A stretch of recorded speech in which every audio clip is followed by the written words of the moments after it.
progress.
Hereby, I open this academic ceremony in which Philipp König will defend the academic thesis towards collaborative accountability, changing patterns of accountability in international development finance.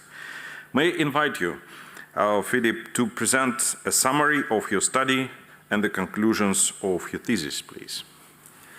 Thank you, Pro-Rector, and thank you everyone for joining here in person and online to my dissertation defense. My research focuses on the accountability of development finance institutions for the impacts of the projects that they finance. Development finance institutions, in short DFIs, such as the World Bank and the regional development banks, have been set up to finance infrastructure projects. Such projects include classical infrastructure projects, such as roads or transmission lines, but also new climate projects in renewable energy and sustainable transport. While these projects are intended to foster economic growth and reduce poverty, and in the case of climate projects, also represent mitigation and adaptation measures to combat climate change, they also have significant negative impacts, or can have significant impacts, particularly on the people who are directly affected by these projects, people who need to be resettled because of projects, people who lose access to their agricultural land. How development finance institutions are accountable for these impacts has been a debate for many years and has led to shifts in the accountability regimes of development finance institutions. One such shift is the introduction of complaints offices. The first complaints office was the inspection panel of the World Bank, set up in 1993. And this was the first time that there was an official channel for citizens affected by projects to raise their concerns directly to the development finance institutions. So what this meant was that a farming community that is impacted by a road project can raise their concerns about the impacts on their agricultural land, not only to the project implementer and not only to the national government, but also to the financing institution, the World Bank and the Asian Development Bank. And the first generation of complaints offices were all equipped with one accountability instrument, compliance reviews, that investigate and adjudicate the adherence of the institution to its own norms and procedures. Starting with the introduction of the Compliance Advisor Ombudsman, all complaints offices were also endowed with a second accountability instrument, dispute resolution. And it's on dispute resolution that my research focuses. Because while the emergence of the complaints offices as a whole and the compliance instrument in particular receives scholarly attention, the dispute resolution instrument has remained largely unexplored. So my research aims to fill exactly that gap. Its purpose is to understand the practice and meaning of dispute resolution in development finance. How did I go about it? As the word meaning already gives away, my research is carried out within an interpretive paradigm. So I've not tried to identify formal causal laws, but to understand the meanings of the practitioners that do dispute resolution. I adopt a multi-case approach, having selected 2 cases that I look into more detail, that is the Office of the Compliance Advisor Ombudsman of the World Bank and the accountability mechanism of the Asian Development Bank. I've used thematic analysis. I've collected my data, first of all, before analysis this. I collected my data through interviews and through an extensive document analysis, and then I've analyzed it through thematic analysis, identifying the dominant themes in both the interviews and documents. And the analysis is strongly historical. Not only do I look at today's conceptions of dispute resolution, but I've also examined the roots of the dispute resolution instrument. And this brings me straight to my findings.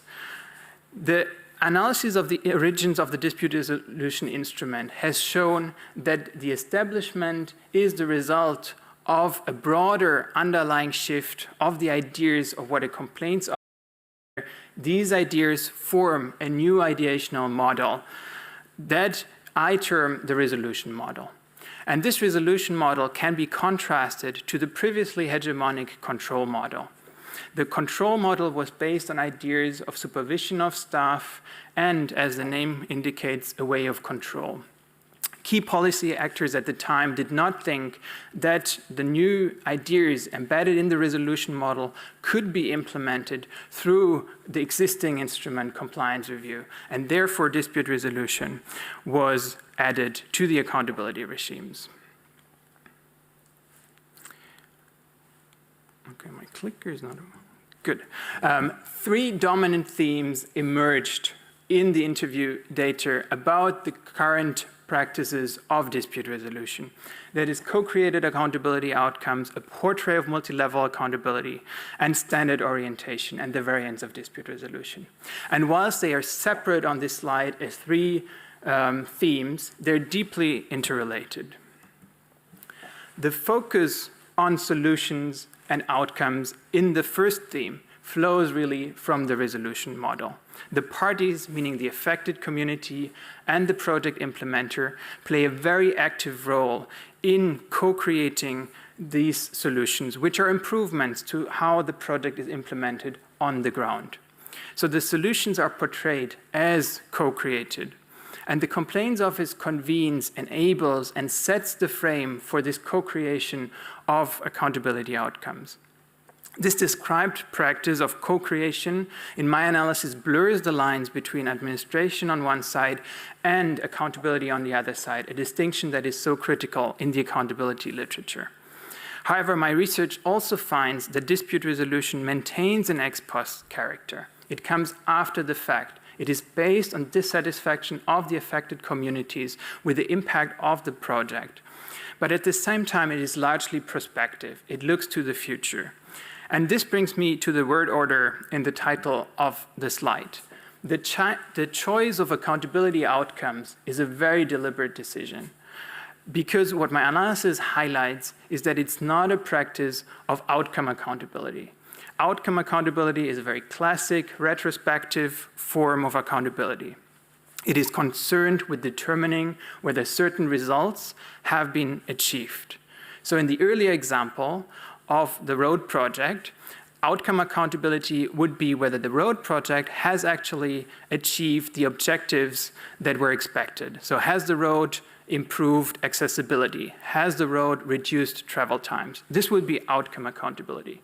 However, what is expected in the practice of dispute resolution are the outcomes of the accountability process. So the outcomes that are at the end of the dispute resolution process, or what I term accountability outcomes.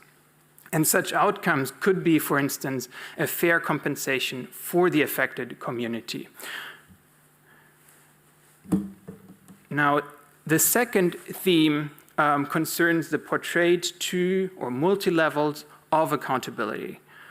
What creates the multiple levels is an attention to the concrete concerns of the community and the project implementer on the ground.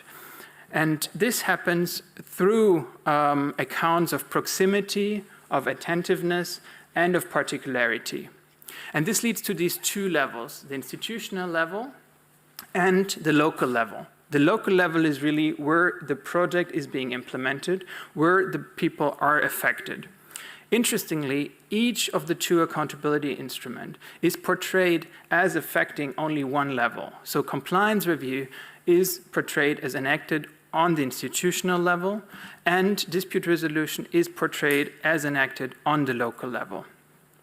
And this leads to what I term level incongruence between the two accountability instruments. The role of external norms, such as human rights and the environmental and social standards of DFIs, was conceived very differently by research participants. In fact, the third dominant theme was the most heterogeneous in the data. And I've tried to capture in Chapter 7 the wide range of conceptualization of the role of standards in dispute resolution. And what I've identified as part of this theme is a continuum of standard orientation with two antipodes, a standard-based antipode and a standard-neutral antipode. And I think the two quotes on the slide really exemplify these two antipodes. My research also found that the classic distinction in the mediation literature between a purely evaluative and a facilitative approach to mediation needs to be looked at separately from standard orientation. Instead, the mediation approach complements standard orientation, and so does the perceived scope of the dispute resolution process. So whether it is narrow, issue-focused, or whether it's broad, relationship-focused. Taken together, these three dimensions create different variants of dispute resolution in practice. Now, over the course of my research, the idea or the notion of providing remedy to affected people, but also the skepsis of some research participants with the language, the terminology of remedy came up in the interviews. And so I looked further at the emerging remedy discourse, and particularly at the accountability expectations embedded in it. And what turned out to be particularly interesting were points of convergence and points of divergence between the remedy discourse and the accounts of dispute resolution. And the most important point of convergence is that the remedy discourse actually represents a renewed attempt to achieve accountability outcomes on the ground. But there was also this very important point of divergence, which is that the remedy discourse places a lot of emphasis on wrongdoing and establishing responsibility. Both of these elements are deliberately absent from dispute resolution. So finally, I'll weave together the genesis of the dispute resolution model and the empirical themes to explore their broader implications for the theory and practice. First, my research suggests that the collaborative governance literature should look much more on the accountability dimension, rather than limiting itself to the realms of policy design and administration. As my study has shown, there are instances when accountability itself becomes collaborative. Second, the accounts and conceptions of collaborative accountability extend existing notions of accountability, from citizen-oriented accountability that is still very much based on hierarchy to a very strong focus on accountability outcomes. And this represents, in my view, a more restorative frame of accountability that is much more focused on the account holder. While existing accountability research focuses strongly on the accounter and how to sanction them, a restorative frame of accountability focuses on the account holder. Now, lastly, in terms of accountability practice, I believe there are four main takeaways. First, the study found that there is an increasing expectation that development finance institutions' complaints offices should affect both accountability levels through each instrument. And my study has found some links between the two levels, but I think there is room and necessity to explore further whether there is potential and merit to strengthen the links between the two levels. The second is very related. The limitation of each instrument to be enacted only on one level is greatly limiting the scope and how these instruments are enacted in practice. And so, in my opinion, having added to analytical clarity through my research, I hope that these limitations can be critically examined. Thirdly, an exchange about the role of standards in dispute resolution, in my opinion, seems indispensable. Not only is the role of standards the most heterogeneous theme, there's also a strong discrepancy between the institutional preferences and the actual practices. Lastly, and I hope most importantly, the idea of convening and enabling local accountability spaces could have potential beyond the practice of dispute resolution in development finance. There are expectations placed on different levels in governance chains, and dispute resolution appears to be a promising complement to existing classical accountability and enforcement chains that prove to be much more fragile in very complex government arrangements. With that, I conclude, and I yield back to the pro-rector. Thank you. Thank you for your presentation, dear candidate. The opposition will be opened by the chair of the assessment committee, Professor Shyama Ramani. Professor Ramani is professorial fellow from UNU Merit. Thank you.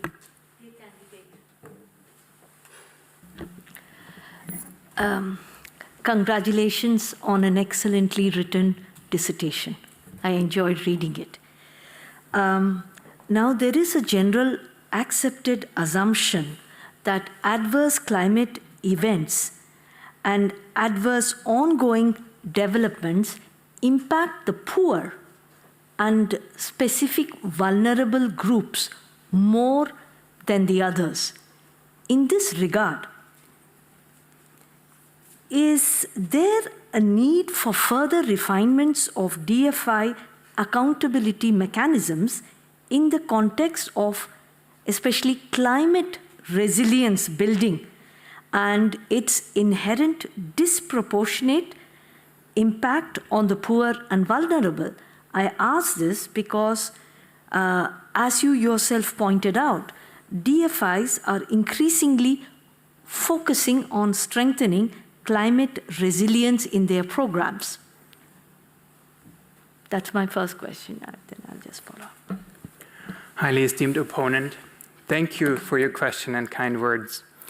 Indeed, there is a lot of need for climate action because it affects disproportionately the vulnerable populations. And I believe the development finance institutions have owned up to this challenge by increasing lending, or at least committing to increase lending to many of these projects. Many development finance institutions have implemented green policy or agendas for the next couple of years, particularly to increase lending to promote climate projects, which are all hoped to combat climate change, mitigate or adapt to climate change. Of course, what this increase in lending means is that there will be more projects on the ground with also more impacts. I think while there is no doubt that these projects are needed, it is also important to realize that many of these projects have severe impacts also on the population on the ground. So if we talk of, for instance, hydropower, which is considered a renewable energy project, the flooding of the reservoir impacts often many people. The same goes for other projects such as sustainable transport, metro projects, and so on. So I do think it is a need to find a balance to also account for these impacts locally, which also disproportionately affect the vulnerable. So unfortunately, it's a double negative effect. The climate change indeed disproportionately affects vulnerable, but the projects themselves also often affect vulnerable people. And so in my opinion, and clearly this goes beyond the thesis, the only solution can be to find accountability structures and designs that are able to address these things early in order for these projects to not be blocked, to be able to advance with these important projects, but also to take account of the needs and the expectations of the vulnerable people that are directly affected by these projects.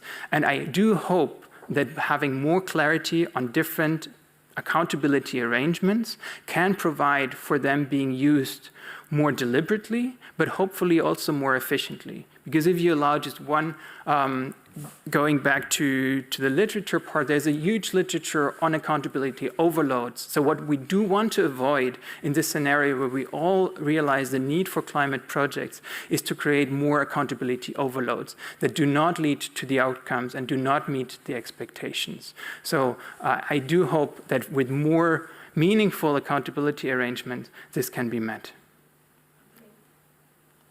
Thank you. Is there any research on distinguishing the different types of population? Because again, some are more vulnerable than others. So having differential accountability measures in research. I mean, is there any research going on? What do you think? Is this a good area for doing further research, or is it all said already? No, so the research part that comes to mind is the way to enable parties to be an effective party to the dispute resolution process. And that depends very much on the previous knowledge, on the status of the community. So a vulnerable community will need much more support, will need much more empowerment. And there is research looking at how can you empower one party in dispute resolution, particularly in a mediation process, to participate equally in that process and to ensure a fair process. Because all these mechanisms are setting themselves the goal to having fair processes, and there is research on how to enable that for poor communities. Another area where this plays a role is the participation of advisors, particularly civil society organizations that can help poor communities participate in these processes. And this goes for all different instruments. It also goes for compliance reviews. It also goes for other instruments. I think there need to be support to some of these communities, how to use these accountability instruments. Thank you.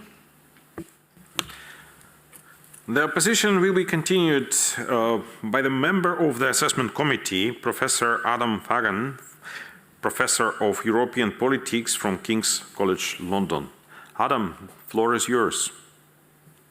Thank you very much. And but I think there's an echo, but we'll.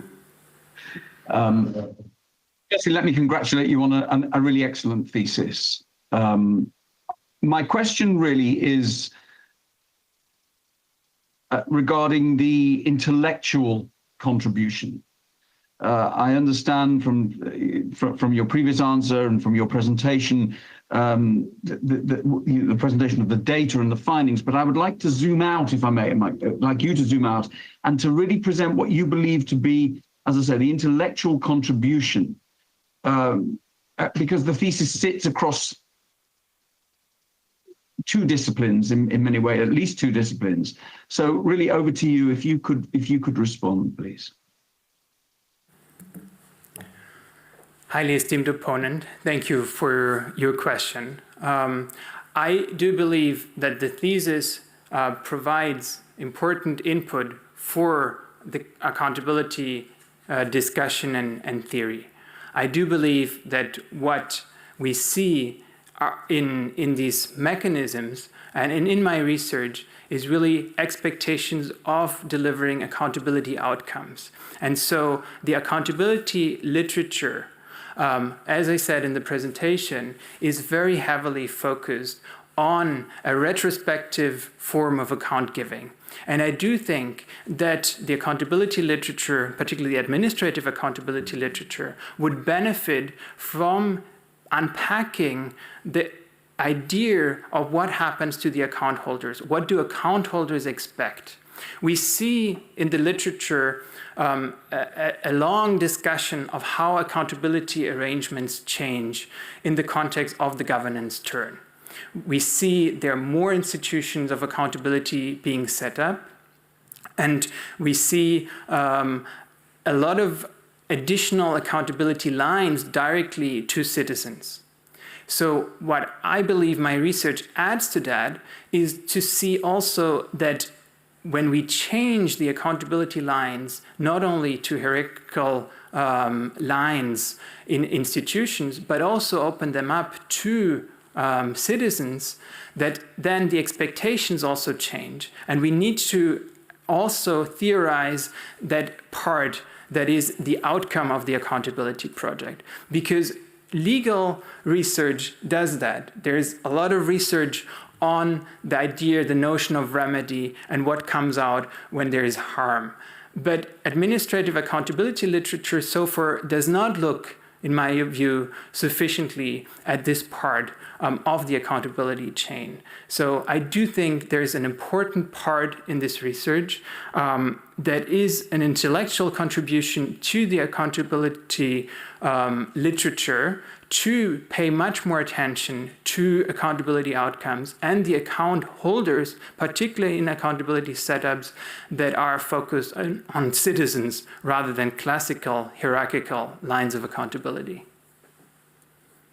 May I just push you slightly further? Because accountability, representation, citizens, they have a meaning within the public policy and in the context of that literature, but they also have huge resonance for democratic theory and our wider discussions around the quality of democracy and the process of democracy. Could you please, perhaps reflect on your contribution in that context?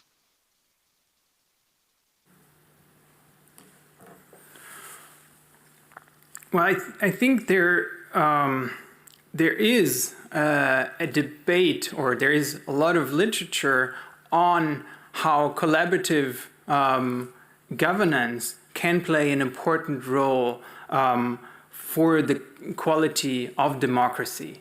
I do think that involving citizens, that is a big part of the quality of democracy. It is interesting to notice that, indeed, collaborative governance only focuses on policy design and policy implementation, but not on other parts, not on enforcement change, not on accountability.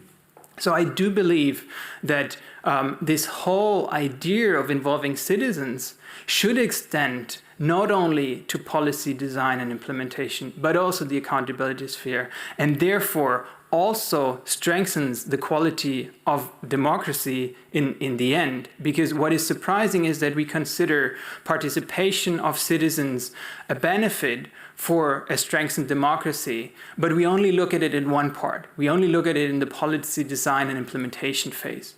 But we do not look at, but are citizens also involved in enforcement chains? Are they involved in accountability chains? So I do believe that there is a strong linkage between collaborative accountability as part of collaborative governance, which links and is an important part of the quality of governance.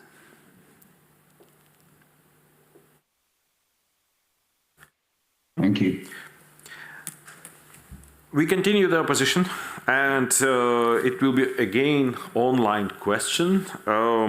Member of the assessment committee, Dr. Oksana Seblis, affiliated researcher at UNU Merit. Oksana? Thank you, Prorector.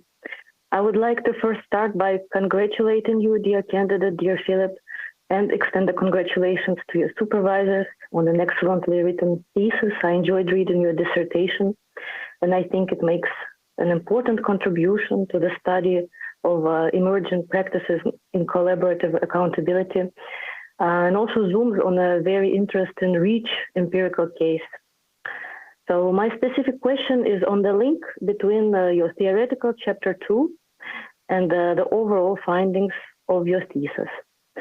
When reading chapter 2, I was quite convinced by the rationale, by your reasoning explaining the choices for your conceptual lens, but also at the same time, I was quite intrigued by existing lines of work which conceptualize accountability quite differently. So with the narrow, broad, and open conceptualization of accountability.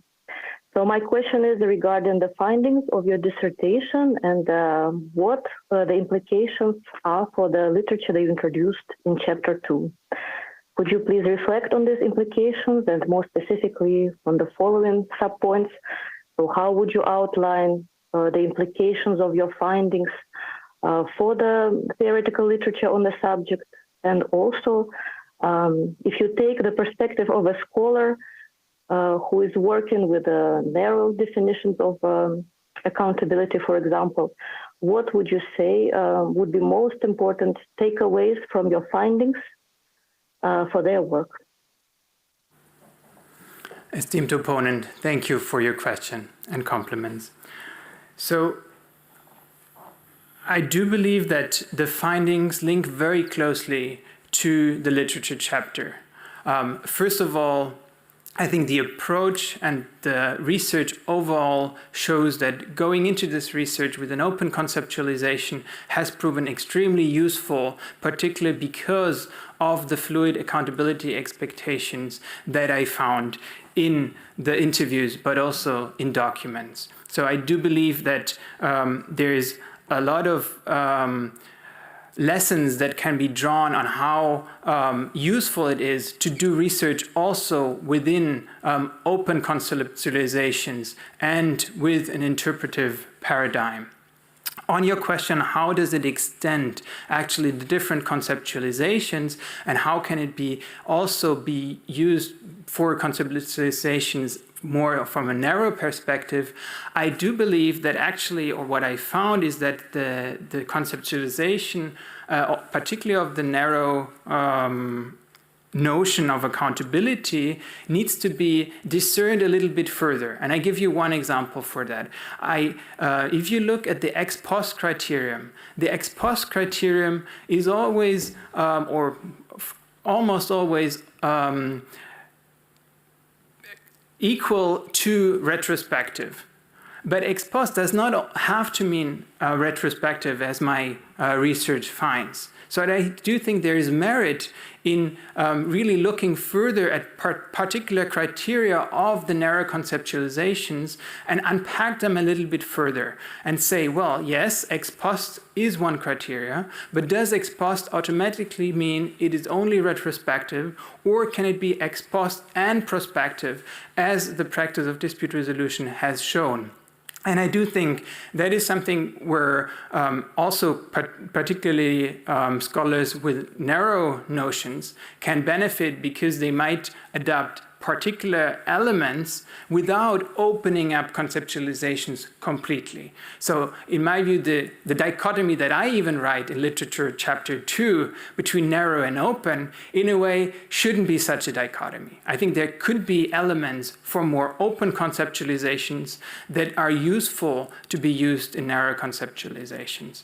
Because, and let me end on this, sometimes these conceptualizations and the elements in them, in my view, are used almost automatically and without much thinking. So I've read a lot of examples of ex post accountability, which then looks at collaborative policy design, where I struggle to find the ex post mark. So I do think it's worth unpacking what each of these elements in narrow conceptualization means and really understanding but which practice falls within that and how can it be extended to capture newer emerging practices without necessarily opening up completely.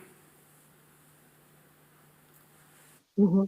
Would you say that most of the work in the field right now is happening in separate streams, or are there already attempts to do collaborative work between scholars that do work with these different traditions of conceptualizing accountability?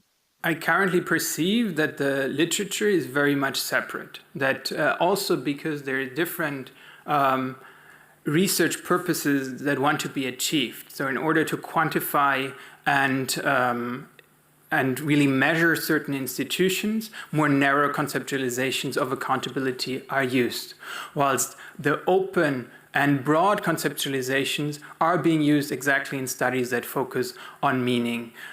So at the moment, I would say the open conceptualizations are building somehow the bridge. As I write in chapter 2, some of them are really coming from a narrow perspective and add elements to be more open than the very restrictive conceptualizations.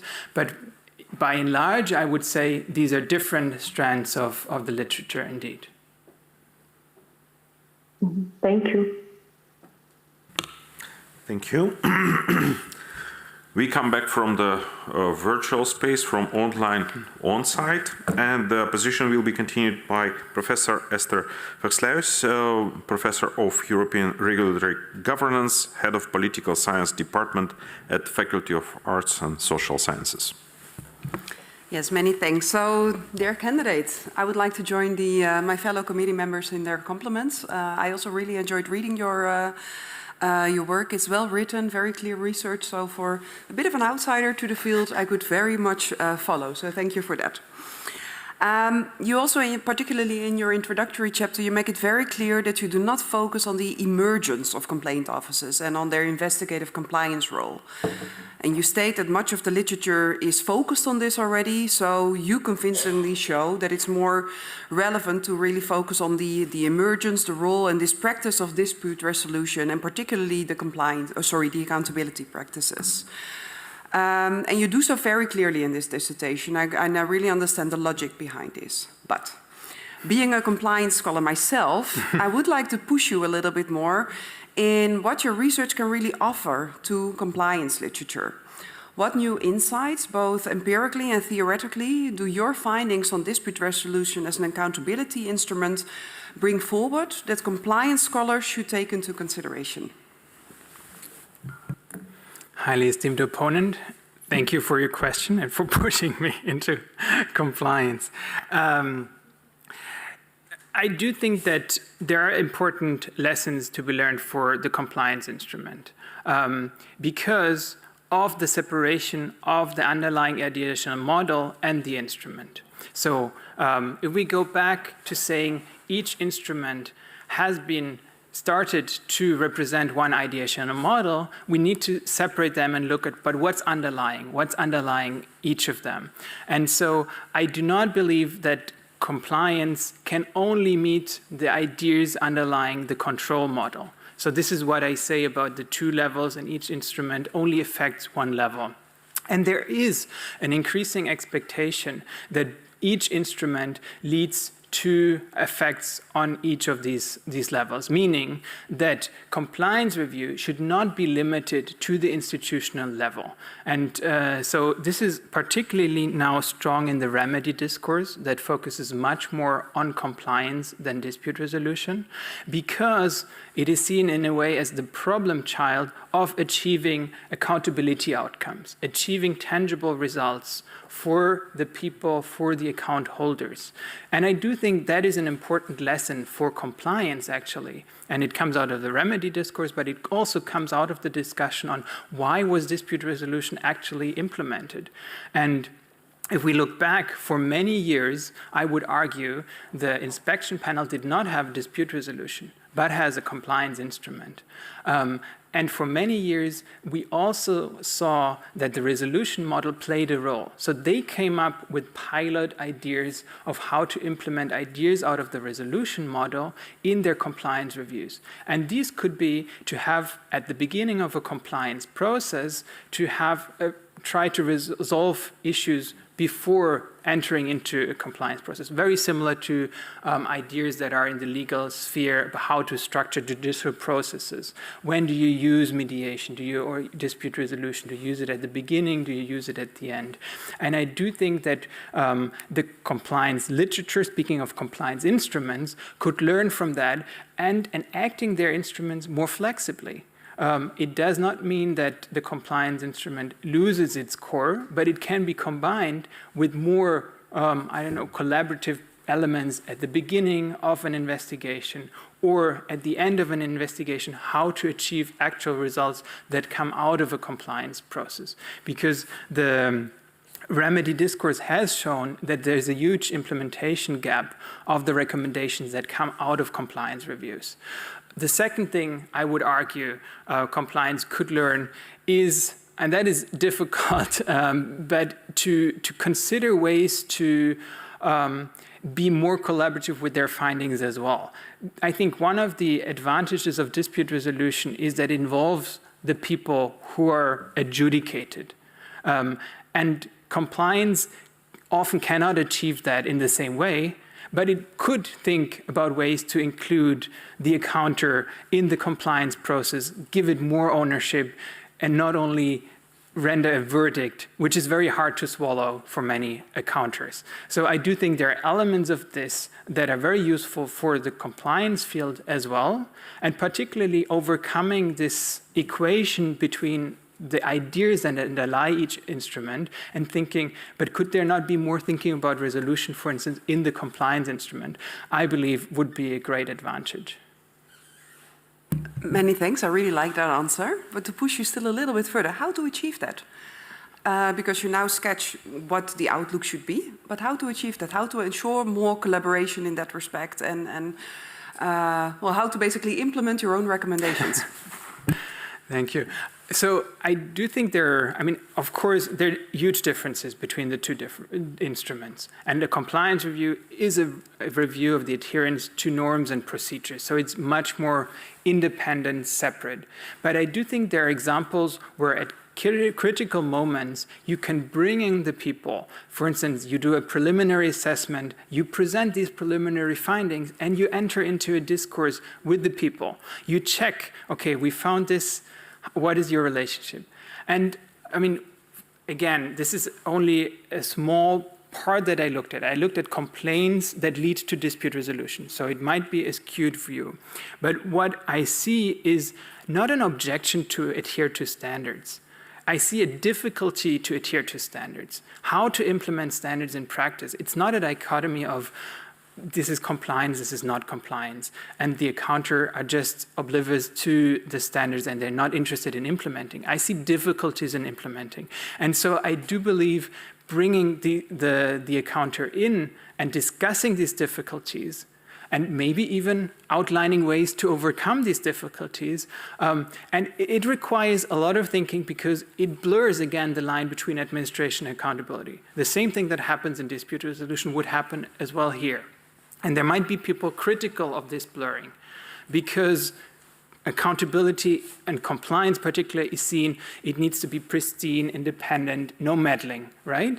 So this is the challenge I see, how to overcome this potential opposition from people who think that by sitting down discussing issues, you're necessarily colluding.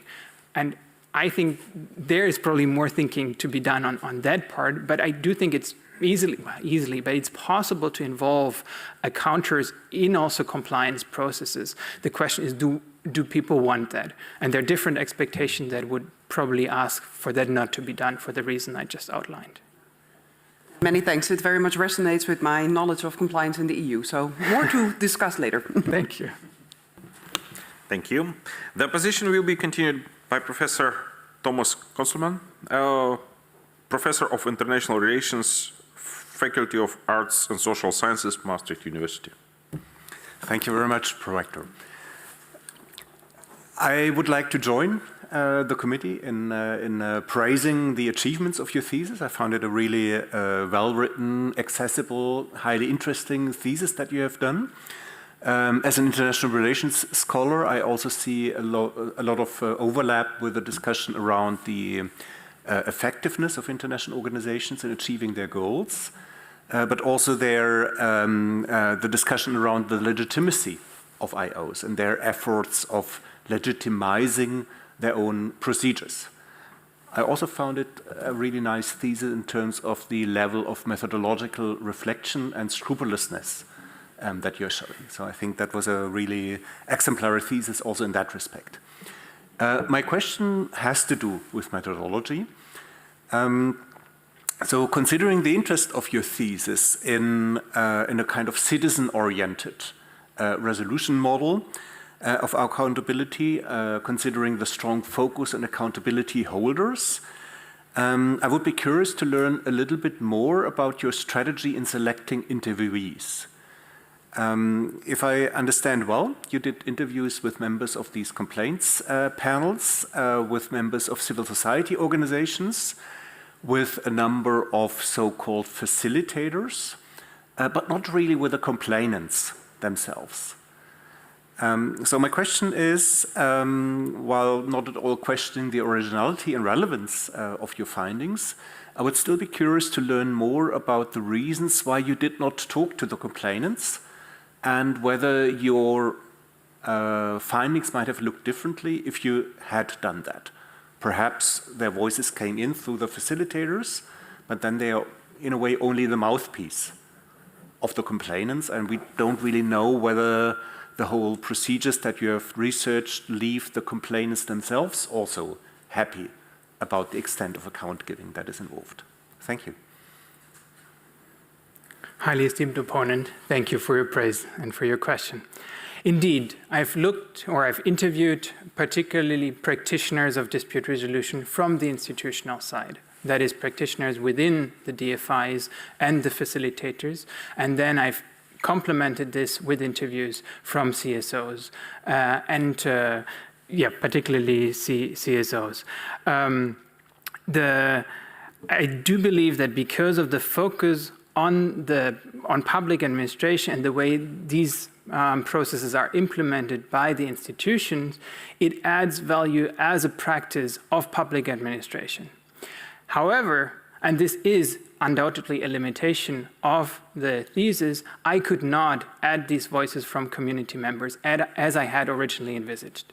It was part of the original design to also envisage to interview community members. Unfortunately, because the whole data collection was performed during COVID, I was not able to reach out because of ethical considerations to community and complement this view. So what I've tried is to grasp this through facilitators indeed and through CSO voices. But this is and remains a limitation of the research indeed.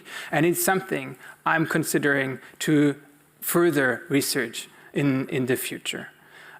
Because it would complement. Where I would differ slightly is, are they happy with a particular process or not? My research particularly does not focus on individual dispute resolution processes. And by asking a community, are they happy with the process, it would be very much focused on that particular dispute resolution process. That's for the same reason that I've tried to avoid asking facilitators who have only done one process, because it would all be, their whole experience would be based on one process. And particularly in the case of community members, their focus would be very strongly on what have they gained in that process.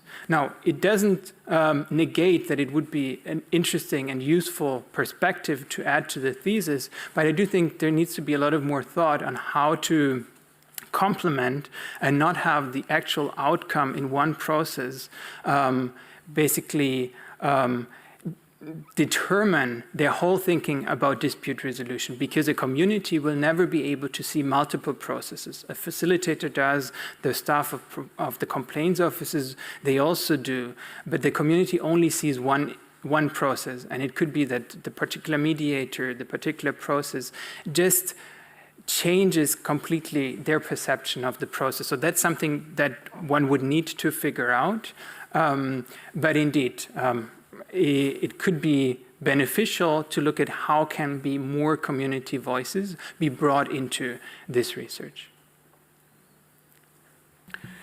If I may push you a little bit further on that, you would, of course, be able to speak to numerous of those complainants, and beyond the individual case that they may or may not be happy with, you would probably also find a number of recurring concerns or grievances or considerations, maybe at least, applying to those procedures. So I am not entirely sure whether that would be really a limitation for doing that kind of research, that you can just focus on one. Nonetheless, how would you think would your findings differ? It's a bit of a speculative question, admittedly. Had you had the opportunity, of course we all understand the COVID constraints, had you had the opportunity to talk to them, would that have affected the outcomes of your findings? That's tough, I know. It is a speculation. So I would say my feeling was always no. And this is why I felt comfortable in the end closing the dissertation without going to the field. I do believe that the expectation to deliver accountability outcomes very strongly comes from the field. There have been voices, interviewees who said, but there are often different agendas from, for instance, CSOs who push more on the institutional level, and community members are actually pushing for outcomes on the ground. So this important theme that I identified, accountability outcomes on the ground, tangible for the community, I do believe resonates and would be probably even stronger coming out of communities. What I hear from facilitators and also the complaints office members who interact with these community members, by the way, directly, is that they are often only interested in how is my house going to be repaired? How do I get other agricultural land? I don't care about the accountability of the financing institution. So I do believe these voices that indeed I only heard through facilitators and complaints office members, but I imagine represent very strongly the views of the community. There's an additional element to that. I was, of course, able to analyze the original complaint letters. So, and because all institutions now ask complainants, what do you want to get out of the process? This part about their expectation was also in original complaints letter. Now, not all of them were public, about two-thirds were public, but that at least gave me a sense where the communities, at least at the outset of the process, had different accountability expectations than what was portrayed to me from facilitators and complaints office members. But I do believe, again, speculation, that the results would not be so different. Probably the strengths on accountability outcomes would be even much stronger. Dr. Tatiana Skripka will continue the opposition. Dr. Skripka is assistant professor in governance at UNU Merit. Thank you, Prorector. Dear candidate, dear Philipp, congratulations on this achievement. You've produced a really strong, solid piece of research Your dissertation was very written, and it was a pleasure to read your book. So you can be proud of your work. Congratulations. My question is about the role of external standards and multi-level accountability. I was intrigued by one of your findings in Chapter 7 that facilitators utilize external standards only selectively or not at all, that some of them may consider social environmental standards important and human rights not, and the others absolutely the opposite. And if I may quote some of the respondents that you cite in that chapter, I just don't like the legal human rights framework, and I don't use it as my framework for accountability. Or the other one, we have something more important than the law, which is our common sense. So I found that fascinating. And in my view, these accounts, they really flag this tension, or what you call dissociation, between the two levels of accountability. Institutional accountability, whose desired outcome is improved idea of governance, and local accountability, whose focus is on tangible community outcomes. So what I'd really like to invite you is to reflect a little bit more on this inherent latent tension between solutions developed in this alternative paradigm of a moral wisdom and the expectations that are placed on the facilitators by the DFIs. So, in other words, to rephrase this question, can the two levels of accountability be kind of aligned, and how? Esteemed opponent, thank you very much for your kind words and your question. I do think it is a question that really also took me a lot of time to grapple with, and this broad range of conceptualizations was really astonishing to me, particularly because there are institutional preferences. The complaints offices of both institutions have a clear expectation that no settlement agreement deviates from international norms or the environmental and social standards. So in writing, there should be this bar, but in practice, it is not. And I think where the dispute resolution practitioner facilitators are coming from indeed is that they believe it is not helpful in achieving results on the ground.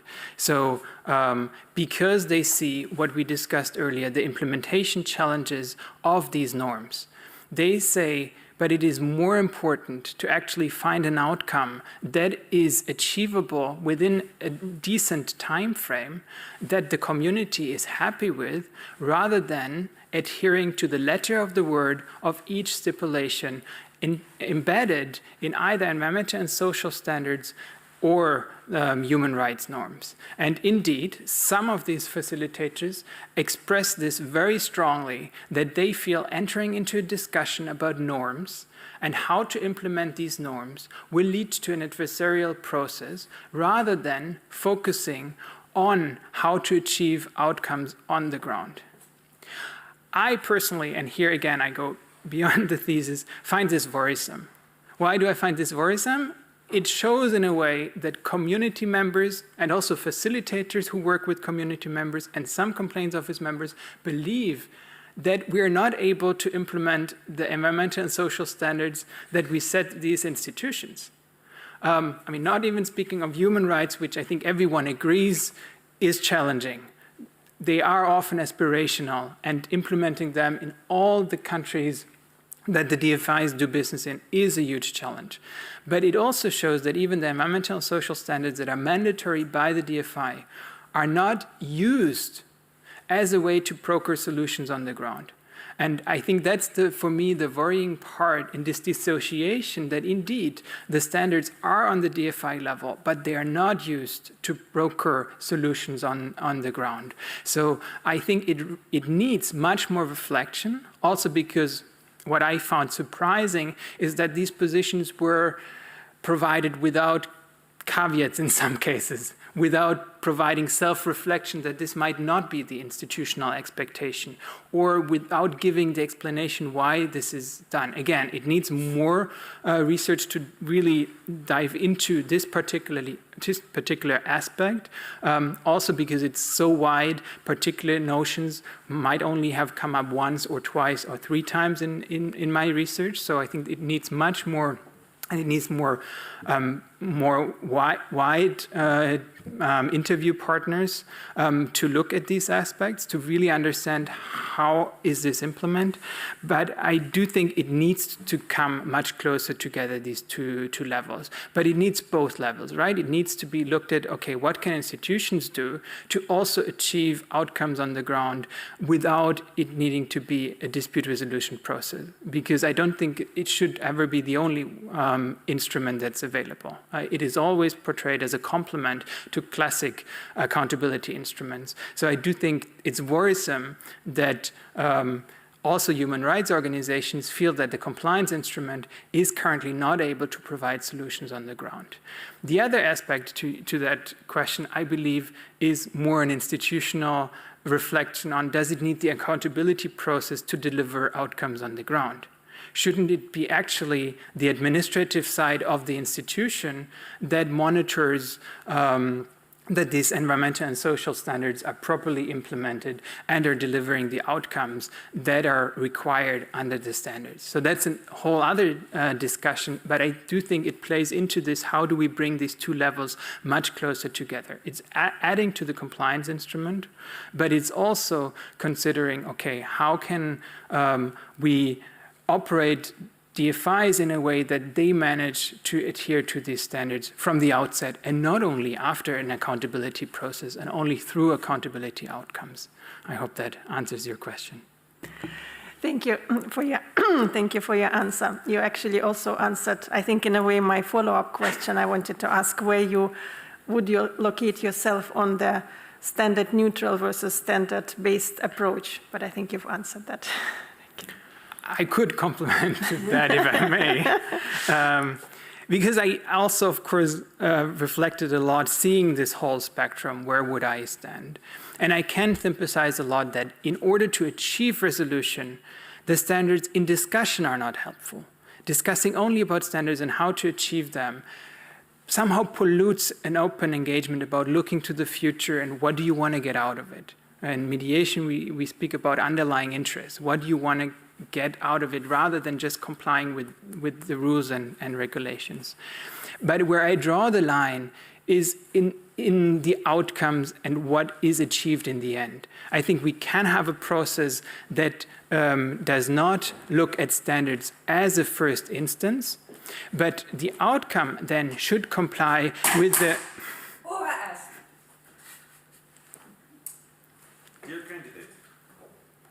Dear candidate, Philipp König, the time appointed for defending your thesis has passed. The degree committee will now withdraw to discuss the quality of the thesis and the quality of your defense. I request that you, your colleague, your company, await the results in this very room, and we will return here quite soon. Thank you.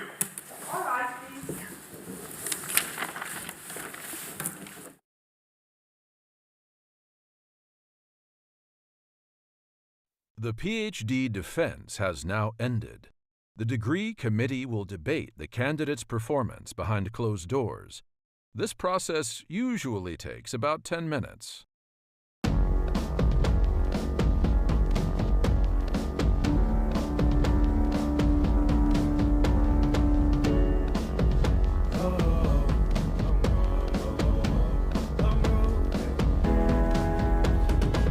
Long road to the south side. 7 miles in my rearview mirror, I know what it felt like. My goals only getting clearer, east side to the west side. No place like home, if it's questions that you've got, go the extra mile and that.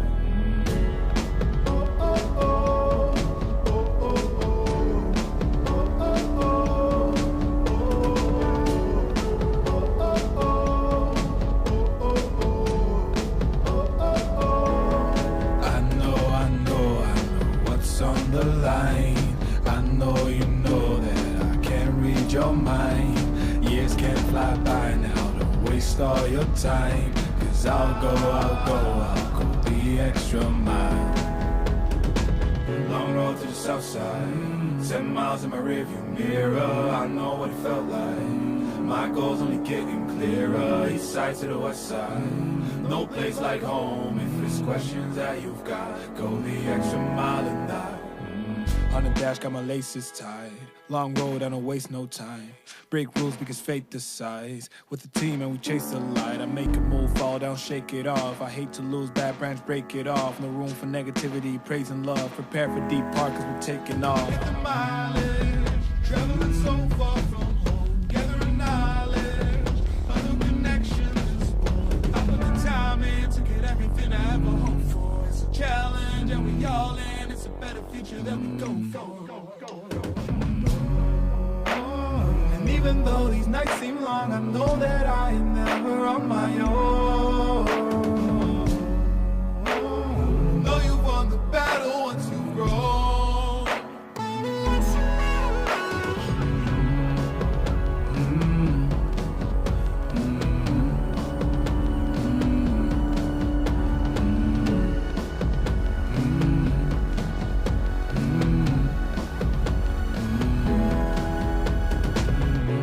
To the south side, 10 miles in my rearview mirror. I know what it felt like. My goal's only getting clearer. East side to the west side, no place like home. If it's questions that you've got, go the extra mile and die.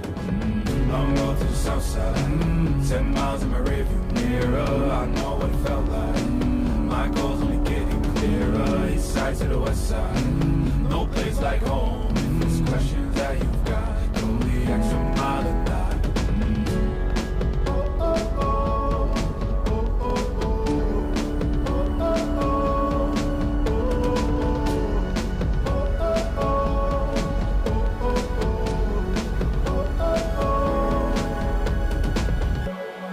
What's on the line? I know you know that I can't read your mind. Years can't fly by now, don't waste all your time. Cause I'll go the extra mile.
Philipp König, the degree committee here present has assessed the quality of your thesis and the quality of your defense. In view of its positive verdict and taking into account your previous qualifications, the degree committee has decided to grant you the degree of doctor.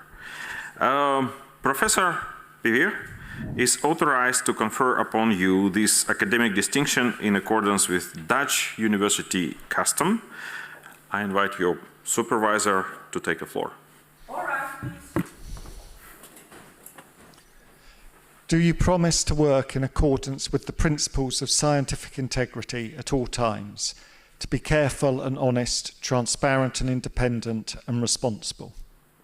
I promise.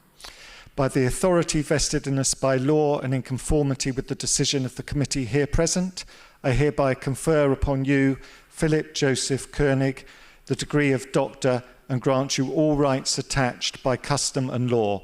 As evidence of this, I now present you with the degree certificate signed by the rector, the secretary and the other members of the committee and affixed with the official seal of the university.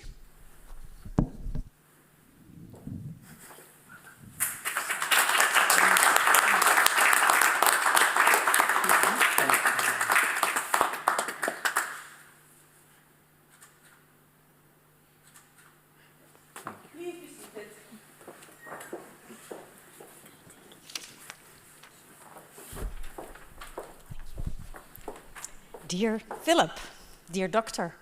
König, dear Karsten, Lotte, family, friends, on behalf of Mark, who generously allowed me to do the laudatio for you, we are the first ones to congratulate you with your doctoral degree. We're super pleased to do that. We can only assure that you solidly deserve this degree, and it was very, very easy to supervise you and to guide you throughout the last years. I think for both of us, we can say this, you were one of the easiest ones we've experienced working with in the last decade here. So yeah, all the credits to you. You're extremely well organized, you're always prepared, you're super friendly and helpful for your colleagues. And we actually, when we gave you feedback or pointers, they came back without any comments, without any critique, and really we hardly ever had to go back twice. So yeah, your ability to take feedback is exceptional. If you have any brothers or sisters, please send them to us, we gladly take them on board. You started actually the PhD in rather strange times. You started in March 2020, which was exactly when COVID hit. And during the first workshop, when we started welcoming you, we also started sending you all away. I remember we had classmates from you coming from Brazil that we didn't even allow in class because of a cough. I'm still happy we actually made that choice. But it was a rather strange time to start. For you, it actually also translated into a positive at some point. Because of COVID, you indicated you were able to spend more time on your dissertation.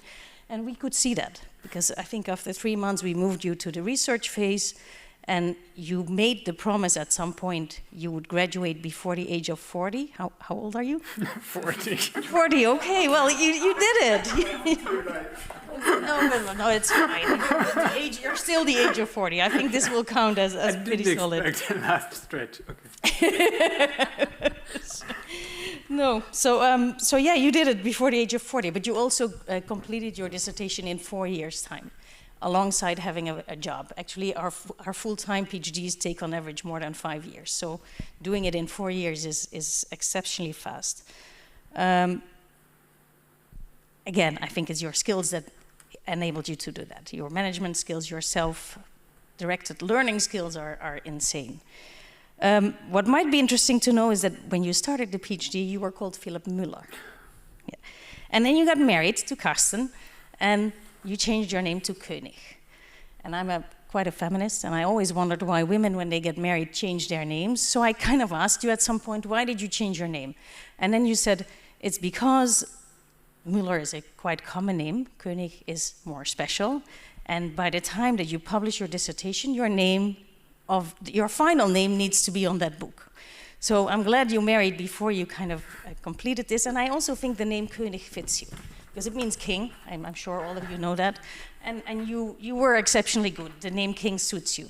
One of your classmates, Joyce, said that every time, Joyce Treptow, she's told me that every time she now sees a Königstrasse in Germany, she thinks of you and she's about to nudge you now. So I hope she keeps that up. I hope she does. In terms of publications, we know that you aim to publish your book as a book. We know you also want to stay in academia, or at least move into academia a bit. We hope that you're going to publish also maybe some of the papers. And we hope you're going to stay connected to us as an institution and potentially teach a little bit with us, because we think you have the skills and the energy to do that. So, today, we close your PhD. Interestingly, today is also the first day, or maybe you met yesterday? No, you didn't? So today is the first day you meet your supervisor. This is also one of the things that COVID did to us. It feels different though, because we had very many exchanges online, and it feels like I met you before, but you didn't. You also said that, right? We basically feel that we know you, and communicating with you even through the online was very, very easy for us.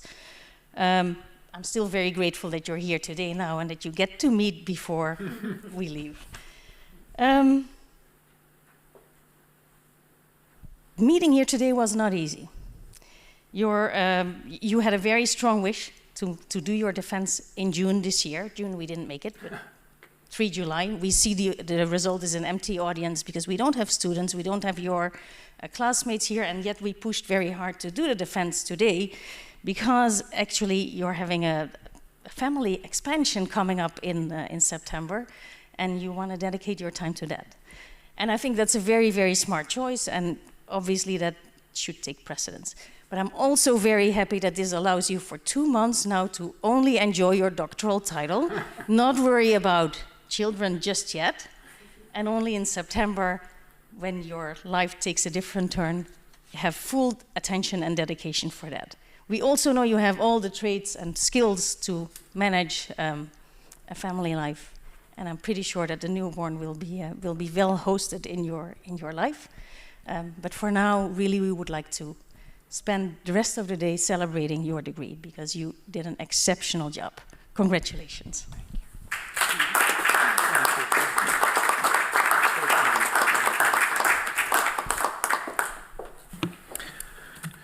Dear Dr. König, also on behalf of Maastricht University, I congratulate you. Well-deserved degree. And with this, I would like to close this ceremony. I like this job. Well, a few words about logistics. So the ceremony is closed. So first of all, please do not leave this room before taking pictures. Next, we will have an opportunity to actually talk to people present online, to 2 members of the committee, Professor